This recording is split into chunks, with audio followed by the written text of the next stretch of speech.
Hi, it's Wesley with Expandacraft once again.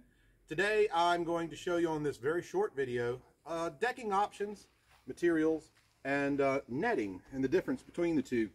Now, if you've been following us, if you subscribe, you'll know that this boat, Mr. Black and Tan, I'm going to give a shout out to Yingling Black and Tan. You guys need to sponsor Expandacraft. I want to show you the difference. Now the wood, I decided to go with wood on this one. I had originally started with the aluminum. The only problem is there's a shortage. And I think a lot of you know about shortages of products going on right now. And aluminum, I can't get it. They said it's going to be months before it may be available. So out of necessity, I used the wood. Wood's fine. We've been building boats out of wood for tens of thousands of years. The treated wood that I use, I leave it raw for several months so that it has time to evaporate the moisture and it becomes much lighter over time. And then I'll put a stain on it and make it neat and tidy. So anyway, this deck, if you'll see, has this removable two pieces so that I can deck this entire thing over and put my tent here. And I just got the tent. We'll have video on that some other day. But this is the aluminum deck. If you'll see, this is my 8-footer. From here to there is the aluminum.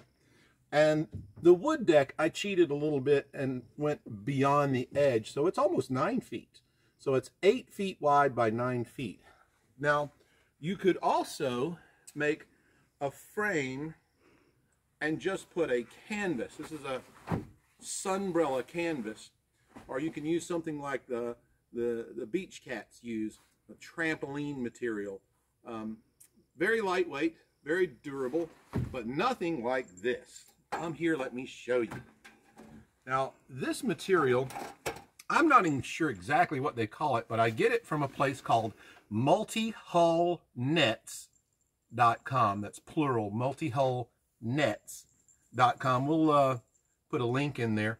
The best thing about this material, well, one, it's just really durable. You cannot rip this stuff with your hands or jumping up and down on it. It's really tough. I've had some for 10-12 years and look brand spanking new. The other thing about this is you don't have to sew it because it's checkerboard. You can, within the framework, just wrap it around the frame and you can lace through. So I just wrap it around and lace, get it good and tight, and this stuff does not stretch. I mean, I'm a big guy and I've been all over this thing standing and jumping up and down. If you look at the lemon lime, that's the yellow canoe with the green outriggers on some of my videos, you'll see that it has netting. With that particular boat, there is not a third cross tube. I used larger cross tubes fore and aft, and then I had a rig, a frame that was more rigid so that I could put this material down there.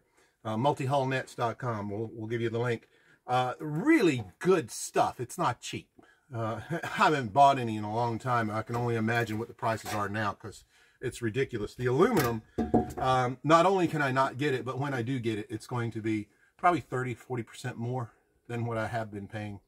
So wood is a good option, and a lot of people can work with wood. So it's nice. It's a great building material. Expandacraft.com. Check us out and follow, subscribe so that you can see when we take this thing out. We're going to be rigging it different ways, with sail, without sail, with a bigger sail, with the tent on board. We're going to do a lot of excursions on this boat that you can follow. Expandacraft.com. Subscribe.